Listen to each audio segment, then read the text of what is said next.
Nagbabanta ang sama ng panahon, magalaw ang dagat at umalsa ng mga alon. Sanay niya sa ni Diego mga kasamang uuwi na siya. Nagsunuran na rin ang mga ito. Nasa ilog na si Diego nang magsimulang pumatak pa isa-isa ang ulan. Ngunit maliwanag pa rin ang paligid. Bahagya pa rin nakasilip ang buwan sa ulap. Binilisan ni Diego ang pagsagwan. Maraming punong sasa sa magkabilang gilid ng ilog at mangilang-ilang puno ng bakawan. Sa pagliko ng bangka, muntik nang mawala ng panimbang si Diego nang makitang babae na nakaupo sa may pantalan. Hindi naniniwalang lalaki sa multo o white lady na sinasabi nilang nakatira sa punong balete. Ngunit sa mga sandaling iyon ay gumapang ang kilabot sa buong katawan niya. Maingat na itinabi nito ang bangka. Itinali yun sa malaking puno ng bakawan. Gusto niyang kumaripas ng takbo. Ngunit kung totoong espiritu ngayon, tsak na aabutan siya. Maingat ang mga kilos, ayaw niya makaramdam ng kung sinong mang nilikhang yun na may ibang tao. Kumubili ito sa puno ng sasat matamang pinagmasdan ang nilikha. Naramdaman ni Zaira ang pagpatak ng ulan sa mukha. Tumayo siya at tumingala. Mangilan-ngilang pa lang ang patak ng ulan, maalinsangan pa rin ang panahon. Nang mga sandaling iyon ay nawala ang ulap na tumatakip sa buwan. Napaliguan ng liwanag ang babae. Napulunok si Diego sa pinagkukubilihan, nawala ang takot. Maalinsangan ng panahon, ngunit mas lalong naalinsanganan siya ng sandaling iyon habang titig na titig sa nilikha. Mahabang damit ng babae, may kanipisan, nakatayo ito ng patagilid sa kanya. Anag-ag ang magandang hubog ng katawan. Napalunok ang binata, parang walang ibang saplot sa katawan ng babae. Kitang magandang hubog na may kalusugan at tayong-tayong dibdib nito. Nang mapadako ang paningin niya sa may mukha ng nilikha, bahagya siyang napakunot noo. Ang alam niya sa white lady ay mahabang buhok. Bakit maikli ang buhok ng nilikha? Sa isang banda, mga babae ring namamatay na maiksi ang buhok. Siguro nga makabagong multo, pero parang pamilyar sa kanyang tindig ng babae, bagamat hindi niya nakikita ang mukha nito. May kumagat na insekto kay Diego. Inalis niya yun nang may marinig siyang kumalabusaw sa tubig, na parang may nalaglag na kung ano. Nang tignan niyang babae wala na yun sa kinatatayuan. Maghihila mo sana si Zaira, lumuhod siya sa tabi ng pantalan at sinahod ang isang kamay sa tubig. Hindi niya natansya, malayo pala yun. Pinilit niya abutin, nawalan siya ng panimbang at nahulog siya sa tubig. Marunong siyang lumangoy, manipis ang suot niyang pantulog. Ngunit dahil mahaba yun hindi siya kagad nakakilos. Para siyang iginapos. Malalim pala sa gawin yun at pakiwari niya biglang lumaki ang tubig at bumibilis ang agos. Tinangay siya, naunahan na ng takot ang dalaga. Tinangka niyang sumigaw para humingi ng saklolo habang pilit na naghahagilap na makakapitan. Ngunit sa tuwing ibubukang bibig ay nakakainom siya ng tubig. Pilit niyang sinikat pataas sa mga paa, ikinampay ang mga kamay ngunit ni malakas na puwersang humila sa kanya pa ilalim. Kung kanina hinahangad niya ang kamatayan, ngayon ay abot kamay na niya si kamatayan ay nananaig pa rin ang hangaring mabuhay. Pilit na inaalis ang damit ng pantulog na pilit na humihila sa kanya pa ilalim. Tao yun, hindi multo. Mabilis na hinubad ni Diego ang jacket. Nakita niyang ulo ng babaeng lulubog lilitaw sa tubig. Mabilis na hinabol yun. Pagod na si Zaira. Sa wakas ay naalis na itong damit. Pinilit nitong makalapit sa pangpang. Malapit na ito doon, ngunit hindi nito napansin ng isang kahoy na nakaharang. Tumama doon ang noon nito. Napaungol ito. She welcomed the pain and the oblivion. Halos sabot na ni Diego ang babae nang tumamang ulo nito sa dulo ng bangkang nakausli sa tubig. Kitang-kita niya nang tuluyan ng lumubog sa tubig ang ulo ng babae. Sumisid siya, pilit na hinahalihaw ang babae sa ilalim ng tubig. Ilang beses siyang sumisid. Nang mahagip ng kamay ang buhok ng babae, mabilis na hinila niya itong pataas at dinala sa pampang. Buong akala ni Diego ay patay ng babae. Ipinadapa niya ito't diniinan sa likod. Lumabas ang tubig sa bibig nito. Muli itinahay at binigyan ng artificial resuscitation. Umungol ang babae nang damihin ni Diego ang pulso nito'y pumipintig yon. Ngunit mahina. Walang saplot ang huli ko hindi bikini panty. Mabilis na binalikan ang jacket at binalabal dito. Nagsimula nang lumakas ang patak ng ulan na may kasamang hangin. Nagising si Zaira na parang may humahataw sa kanyang ulo. Mabigat yun, makirot. Dahan-dahan siya nagmulat ng mga mata. Hindi pamilyar sa kanyang silid na kinaroroonan. May nakakabit na dextro sa kanyang kamay. Maliwanag na ang buong paligid. May pumasok na babae. Naka-uniform ito ng putit makeup sa ulo. Nurse? Mabuti ho't gising na kayo. Kamusta na hong pakiramdam niyo? Nakangiting bati nito. Parang tuyong-tuyong kanyang lalamunan. Tubig, ang paus na hiling niya. Tinutulungan siyang bumangon ng nurse at binigyan ng inumin. Uhaw na uhaw ang kanyang pakiramdam. Inubos niya ang laman ng baso at humihingi pa ng isa. Mamaya na ho ulit. Tama na muna yon, anang nurse. Nasaan ako? Ang tanong niya, nagtataka siya. Bakit pausan lumalabas sa tinig niya? Nasa Aurora Memorial Hospital ho. Dinala kayo dito kagabi. Ang sabi ng nurse. Anong oras na? 2:00 na ho. Umalis lang sandali ang bantay ninyo pero babalik din agad. Muli siyang nahiga at pumikit. Hapong-hapo ang kanyang pakiramdam. Nagbalik agad si Rosalie, naiyak na niyakap ang kaibigan. My God! Akala ko. Pinanginigan ang katawan nito at napaiyak. Muntik ka nang malunod. Akala namin hindi ka na makakaligtas. Mahigpit din siyang yumakap sa kaibigan. I'm sorry, pati kayo nadistorbo. Ang hingin pa umanhin niya. Huwag mong isipin yun. Ang importante nakaligtas ka. Muling niyakap ni Rosalie ang kaibigan. 2 araw sa ospital si Zaira bago pinayagan ng doktor na lumabas. Sino nagligtas sa akin? Tanong niya. Ang huli kong naalala tumamang ulo ko sa isang kahoy at nagdilim ng lahat. Si paring Diego, yung katiwala ni Ruben sa Nyugan. Galing siya sa dagat. Mabuti na paagang uwi niya dahil hindi magandang panahon. Kung nagkataon, ayaw na ni Zaira na isipin yun. Nasaan na siya? Gusto ko siyang pasalamatan. Aniya. Nang malaman niyang kahapon naligtas ka na lumuwas na sa Maynila. Kasama si Benji, patitignan daw sa doktor. Tatay ni Benji? Tumango si Rosalie. Paano ko nadala sa ospital? Nanggising siya sa kapitbahay na may tricycle. Siyang nagdala sa'yo sa ospital. Kinabukasan na lang niya kami sinundo. Kwento ni Rosalie. Nagtatanong ang mga matang napatitig ito sa kaibigan.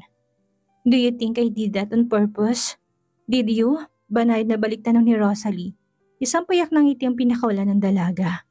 Rosalie, kung magsusuicide ako, titiyakin ko na hindi na ako mabubuhay. I know how to swim, remember? It was purely an accident. Halos pabulong niya sabi, muling gumapang ang kilabot sa buong katawan niya sa pagkakaalala sa mga pangyayari. Kailan siya darating? Gusto ko siyang pasalamatan.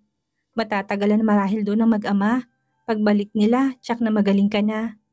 Nang lumabas si Zaira mula sa ospital ay hindi na pumayag ang mag-asawa na bumalik siya sa cottage. Dito ka na lang, baka kung ano pang mangyari sa'yo doon, ang sabi ni Ruben. Hindi na tumutol si Zaira. Ayaw naman niya maging alalahanin pa siya ng mag-asawa. Nang sumunod na mga araw ay laging si Diego ang topic ng magkaibigan. Mina na impormasyon si Rosalie. Biyudo si paring Diego, nang dumating dito may 2 taon nang nakakaraan, ay kamamatay lang ng asawa. Napakasipag at masikap. Noong umuwi dito si Itay last year, binenta sa kanya yung ilang ektarya ng lupa sa may parang. Yung dating pastulan ng mga baka, ngayon ay halos mapuno ng mga pananim yun, ang kwento ni Rosalie. 2 linggo sa Maynila ang mag-amang Diego at Benji. Nang mabalitaan ni Zaira na dumating ng mga ito, kinabukasan ni maaga niyang pinuntahan ng lalaki. Natanaw niyang lalaki na nagsisibak ng kahoy. Nakahubad baro ito. Tanging pinutol na lumang pantalong maong ang suot, nangingislap sa pawis ang buong katawan. Sandaling natigilan sa paglapit ang dalaga. The outfit was familiar. That strong muscular back, that bronze skin. He had nice buttocks. Hindi pipis na karaniwan sa lalaki. Malapad ang mga balikat, patay ang kulay kaping balat. Lumapit ang dalaga, tumikim upang iparamdam na naroon siya. Sabay bati na magandang umaga. Nahati sa gitna ang kahoy na sinisibak. Dahan-dahang humarap ang lalaki sa panauhin. With his shaggy black hair na may nakataling bandana sa may noo.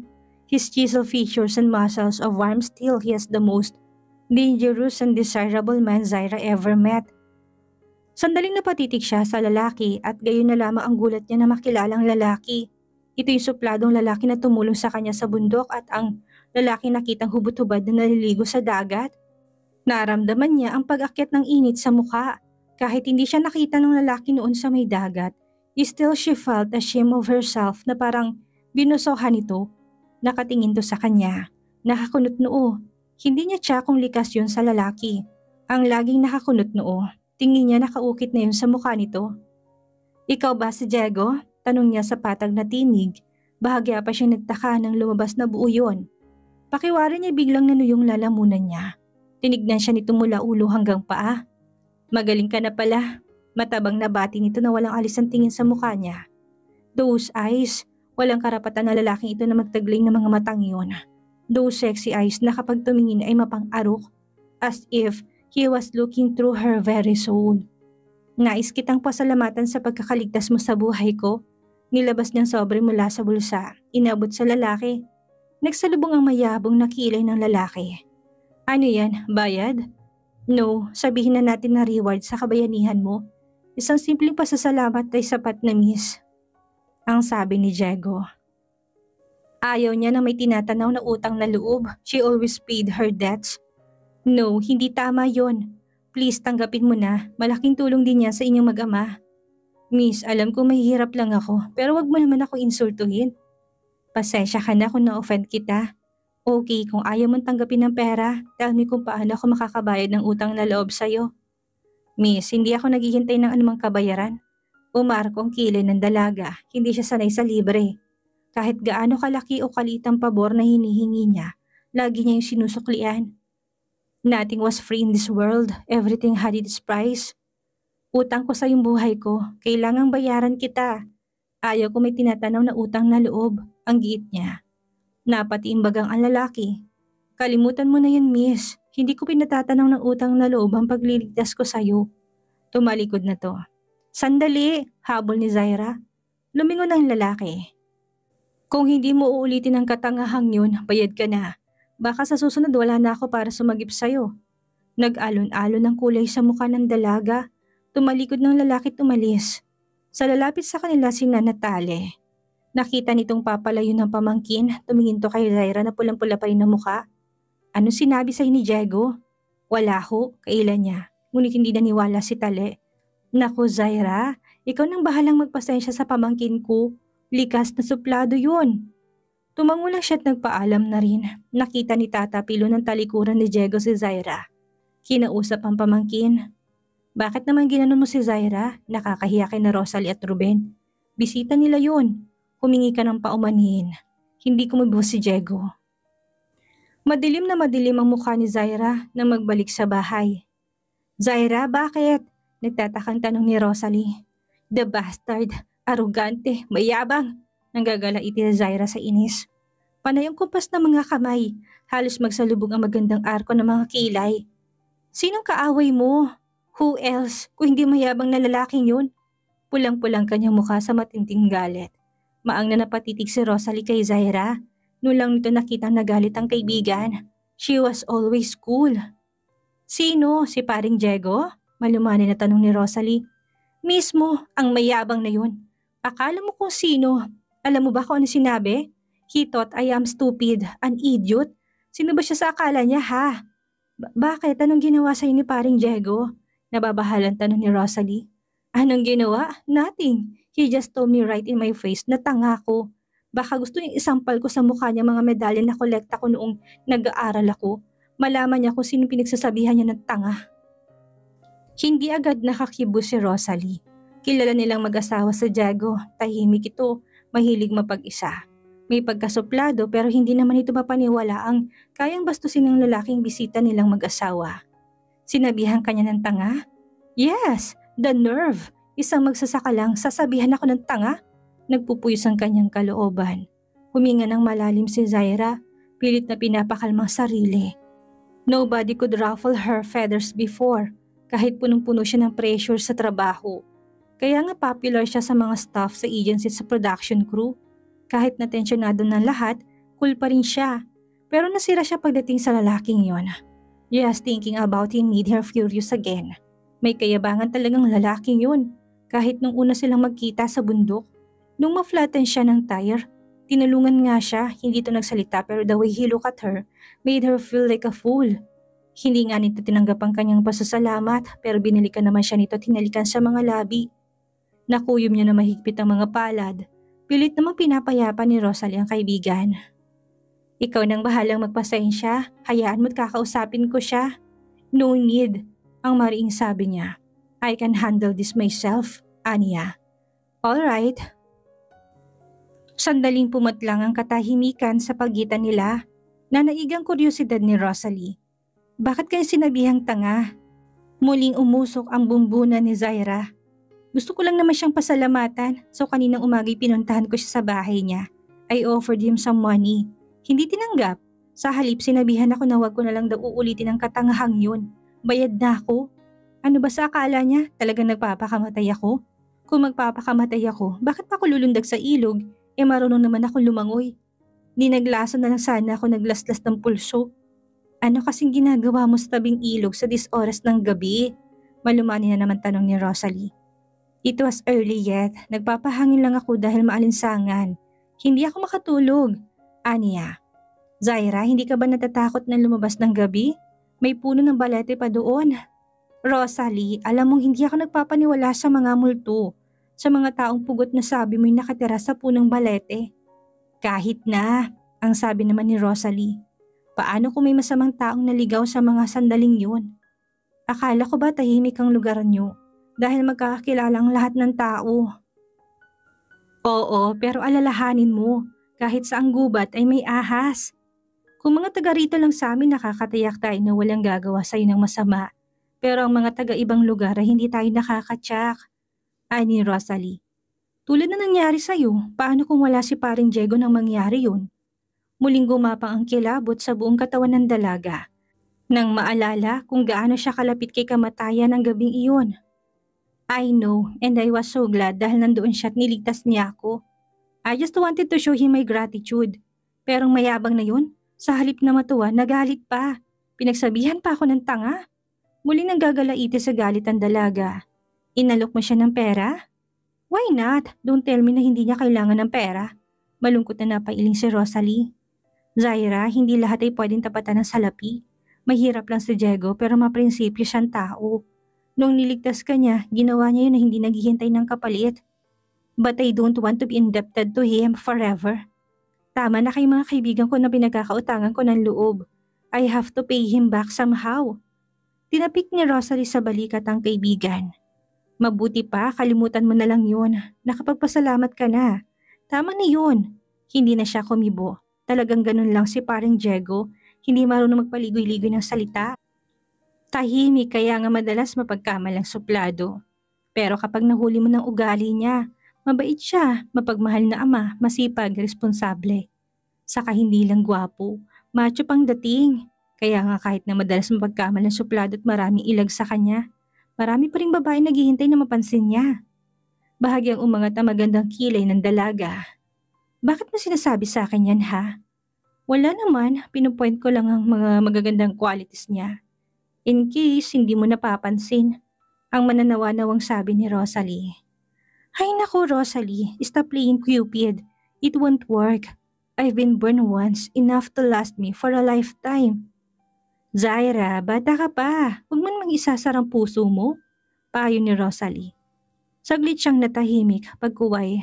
Ano bang kinamatay ng ina ni Benji? Car crash, and that was 2 years ago. Ikaw nang bahalang magpasensya kay paring Diego. Like you, he's also hurting. Siguro nga, mahal na mahal niyang nani ni Benji hanggang ngayon.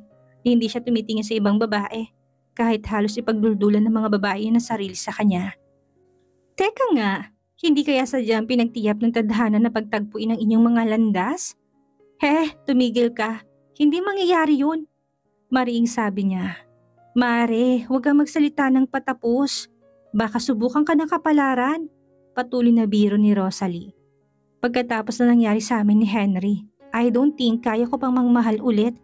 Malungkot siyang napatanaw sa malayo.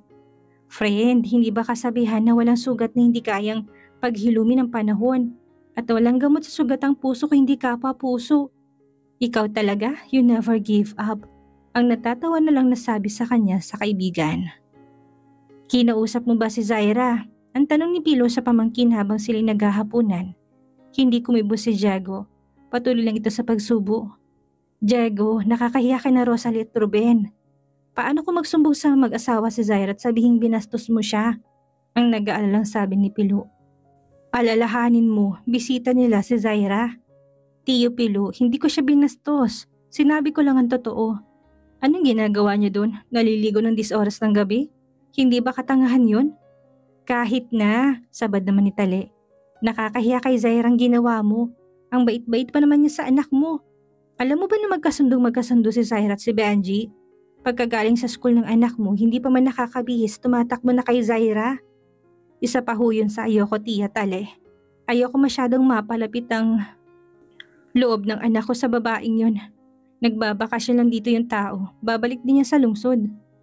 Paano si Benji kapag umuwi na siya sa kanila? Tsak na masasaktan lang ang bata. Anong gusto mong gawin ng anak mo, Diego? Gumaya sa'yo?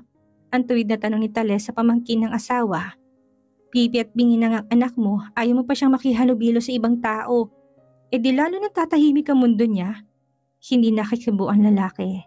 Hindi naman kabawasan sa pagkalalaki mo humingi ng paumanhin kay Zaira, Diego. Huwag na lang alang-alang sa amin ng tiya mo para kay Rosalie Truben na lang. Si Pilo, napabuntong hininga sa Diego. Alam niya, hanggat hindi nasusunod ang gusto ng dalawang matanda, hindi siya tatantanan ng mga to. Malaki ang tinatanaw ni Diego na utang na loob sa mag-asawa. Silang kumukup sa kanilang mag-ama na umuwi sila sa probinsya.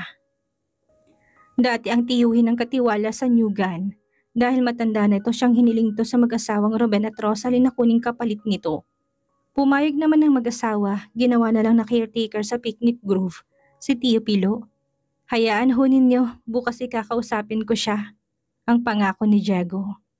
Bakit bukas pa? Maaga pa naman, ang sabi ni Tale. Tiyang, nagpapahinga na ho yung tao. Nakakahiya naman kina paring Ruben at Maring Rosalie kung mangdidistorbo pa ako. Hindi na nagpilit ang mag-asawa. Nang gabing iyon ay ayaw dalawin ng antok si Diego. Hinagilap niyang pantalon at bumaba ng bahay. Nagtungo sa tindahan, bumili ng 2 beer grande. Yun ang ininom habang matamang nag-iisip. Ang babae yun ang buhay na tagapagpaalala sa kanya kay Edita, ang ina ni Benji. Tinungga niya lamang beer ng baso at malakas na binaba ang baso sa mesita. Malaki ang physical remembrance ng dalawa. Pareho silang matangkad, slim, maputi at maganda. At higit sa lahat pareho silang career-oriented woman. Kilalang kilala niya mga ganong klaseng mga babae, makasarili. Walang ibang importante sa kanila kung hindi ang kanilang trabaho, kung paano aangat ang kanilang karir. Hindi na niya pinahihintulutan ng sarili na muling mapaugnay sa ganong klaseng babae. Sunod-sunod ang ginawa niyang pagtungga sa beer hanggang sa maubos niyang laman ng 2 bote ng malalaki. Hilo na siya kapag tumabi sa higaan ng anak na natutulog. Pa! Panayong yugyug ni Benji sa balikat ng ama na paungol si Diego. Dahan-dahang nagmulat ng mga mata. Ngunit dagling napapikit ulit na silaw sa liwanag na naglalagos sa bukas na bintana ng silid. Kinuha ang una na tinakip sa mukha. Muli siyang niyugyug ni Benji. Pilit na pinababangon, parang excited ito. Napilit na siyang bumangon, tsak na hindi rin lang siya titigilan ng makulit na anak. Nasa po niyang ulo, tinamaan siya ng ininom na beer kagabi. Para may pabigat na nakapataw sa kanyang ulo. Tinuro ni Benji ang kusina kapag ganung bagong gising pa naman siya hindi kagad iintindihan ng minumuestra ng anak. Sinenyasan na lang niya itong maunang bumabat sumusunod na siya. Hinanap niya ang hinubad na pantalon kagabi. Nakita yun sa ilalim ng katre. Sa pagyuko niya para abutin yon, parang nagdoble-doble ang paningin sa hilo. Naisuklay niya mga daliri sa buhok. Hindi na siya sanay na uminom. Muli nang muntik na siyang maaksidente dahil sa tindig na kalasingan ay huminto na siya. Hindi na siya masyadong umiinom. Ayaw niyang maulilang lubos si Benji. Napakabata pa nito kung may isang taong mahal na mahal ni Diego.